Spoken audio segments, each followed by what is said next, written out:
le parrain, distingués invités, chers parents et amis, chers récipiendaires, mesdames, mesdemoiselles et messieurs. Dans un esprit partagé de raison et d'émotion, j'éprouve l'honneur et le plaisir de prendre la parole aujourd'hui à l'occasion de cette cérémonie de collation de diplôme pour chanter aux quatre vents toute ma satisfaction de voir ces récipiendaires si heureux et satisfaits. Attendre avec impatience l'ultime moment où ils vont prêter le serment d'usage, les consacrants, professionnels dans leur domaine, le symbolisme de l'achèvement des différentes années d'études dont j'en suis témoin immédiat et légitime à titre de président directeur général de la Monesco, centre d'éducation et de formation qui se veut être le sanctuaire du développement réel des gens humains. Mesdames, Messieurs, lorsqu'on aspire au changement tout court, on commence par le changement de l'homme. Quand on aspire au changement profond, on commence par le changement des hommes et des structures. Mais quand on aspire au changement réel, global, total, on commence par le changement des mentalités. Et cela ne peut être possible que par l'éducation et la formation. Dans l'une des chansons les plus prisées, l'artiste Gilbert Bécaud a dit, et je cite, « À chaque enfant qui naît, le monde recommence.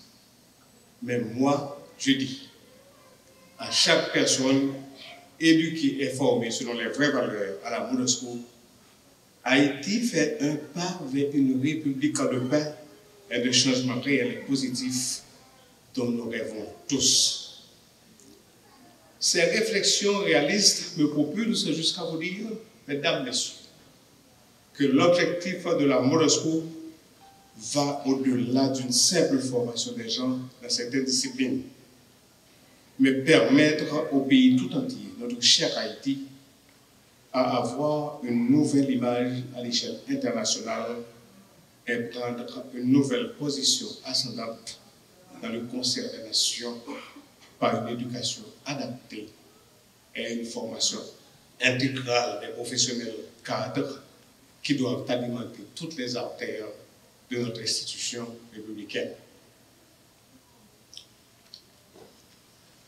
Que de remerciements ne devons-nous pas adresser aux parents qui, par leur sagesse et clairvoyance, ont choisi la Monesco pour la formation de leurs enfants et de leurs proches. Je veux saluer et apprécier les efforts consentis par ces derniers qui, en dépit des difficultés socio-économiques qui alimentent leurs actions quotidiennes, assistent avec courage, dignité et fierté ces récipiendaires tout le long de leurs études jusqu'au point où ils sont parvenus aujourd'hui. Quant à vous, nos chers professeurs, vous qui n'avez jamais marchandé vos efforts de tout genre lorsqu'il s'agit de la formation de ces jeunes compatriotes, vous êtes des dispensateurs de cette connaissance multiforme qui accouche cette classe de professionnels si bien avérée. Il n'y aurait pas lieu de parler de personnes éduquées aujourd'hui sans vous. À ce titre, professeurs formateurs, vous avez eu de lourdes responsabilités qui faisaient toujours appel à la grandeur d'âme et à l'amour. L'amour pour les étudiantes et étudiants, pour vous-même et pour votre pays, qui vous oblige la dispensation d'une formation basée sur la discipline, la rigueur, le respect des valeurs, le respect de la hiérarchie, le respect des droits de la personne, la patience dans l'apprentissage, le respect de la vie. Par ces valeurs, vous avez continué le travail des parents lorsque vous inculquez aux étudiants certaines notions d'éducation familiale nécessaires à leur bon comportement, car l'instruction seule fait des savants, mais l'éducation fait des sages.